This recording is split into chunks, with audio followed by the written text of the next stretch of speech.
First case हमें vector addition करना है। दो वेक्टर हमारे पास है, 3 न्यूटन हमारे पास है, 3 न्यूटन और 4 न्यूटन ले लो, ठीक है। वेक्टर ए हमारे पास ये है और वेक्टर बी, और ये 3 न्यूटन है, वेक्टर का क्या है, मैग्नीट्यूड है। 4 न्यूटन वेक्टर का क्या है, मैग्नीट्यूड है। रिजल्टेंट अगर लिखना हो तो हम रिजल्टेंट लिखेंगे R vector is equal to vector A plus vector B. क्योंकि वेक्टर के फॉर्म में दिया है, नहीं दिया है तो नहीं कर सकते, हमें क्या करना पड़ेगा, मैग्नीट्यूड के प्रोसेस से ही जाना पड़ेगा। तो हम क्या करेंगे, अगर हमें magnitude of this vector find करना है, मैग्नीट्यूड ऑफ रिजल्टेंट फाइंड करना है, फॉर्मूला क्या हो जाएगा अंडर रूट में a स्क्वायर, a के मैग्नीट्यूड का स्क्वायर प्लस b के मैग्नीट्यूड का स्क्वायर प्लस 2ab cos।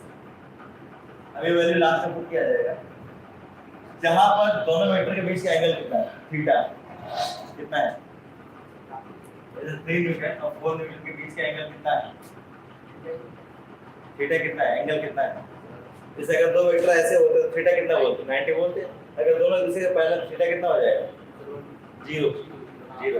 अगर रिवर्स आएगा तो 180। पैरेलल ऐसे रखा हो, वैसे रखा हो, कैसे रखा हो, पैरेलल अगर है, डायरेक्शन दोनों का सेम है, थीटा 0 हो जाएगा, ठीक है। ये है थीटा इक्वल टू 0 डिग्री का केस। अभी जो देखने जा रहे हैं वो फिर याद रखिएगा, बाद में डायरेक्ट यूज करेंगे, ठीक है। अगर थीटा 0 हो जाए तो cos 0 होगा। cos 0 की वैल्यू कितनी, 1। cos 0 की वैल्यू कितनी, 1। cos 0 अगर 1 है तो आप क्या इसको लिख सकते हैं, a square plus b square plus 2ab। अगर आप ध्यान से देखें क्या ये a प्लस b का होल स्क्वायर है, a प्लस b का होल स्क्वायर, इस स्क्वायर से रूट कट जाएगा, अल्टीमेटली क्या हो जाएगा, जो मैग्नीट्यूड ऑफ रिजल्टेंट है वो हो जाएगा वेक्टर a का मैग्नीट्यूड प्लस वेक्टर b का मैग्नीट्यूड। क्या रिजल्ट आ जाएगा, 4 + 3 7।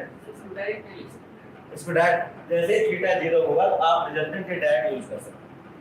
तो सूत्र दिखाना पड़ेगा नहीं, जैसे अगर सब्जेक्टिव है तो दिखाना पड़ेगा, अगर एमसीक्यू है तो दिक्कत नहीं।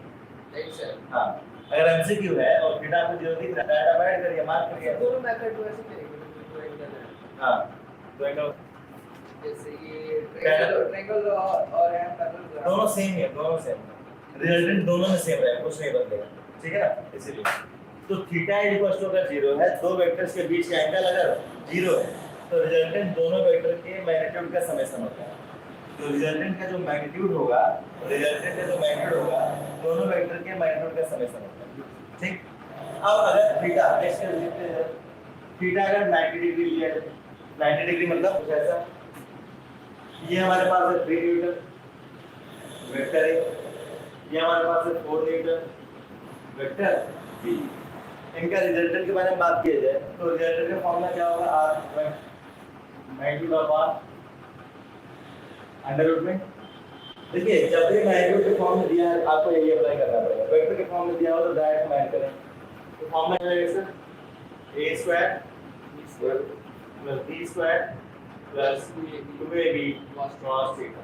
अगर ध्यान दें तो थीटा क्या है, इनमें के बीच का एंगल कितना है, 90 डिग्री। cos 90 की वैल्यू कितनी, नहीं cos 0 की वैल्यू ना, cos 90 0 डिग्री नहीं, वैल्यू है 0। cos 90 का 0 हो गया तो ओवरऑल क्या हो जाएगा, ओवरऑल पूरा 0 हो जाएगा। तो अल्टीमेटली जो r आएगा वो आएगा अंडर रूट में a square plus b square.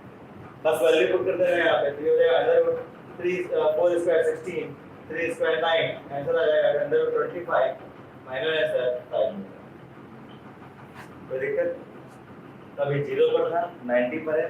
शुरुआत से छोटे छोटे स्टेप लगे मतलब अप्लाई करेंगे तो अच्छे से प्रोसेस सीख जाएंगे एक बार, तो फिर बड़े क्वेश्चन बैठ करते हैं, ठीक है।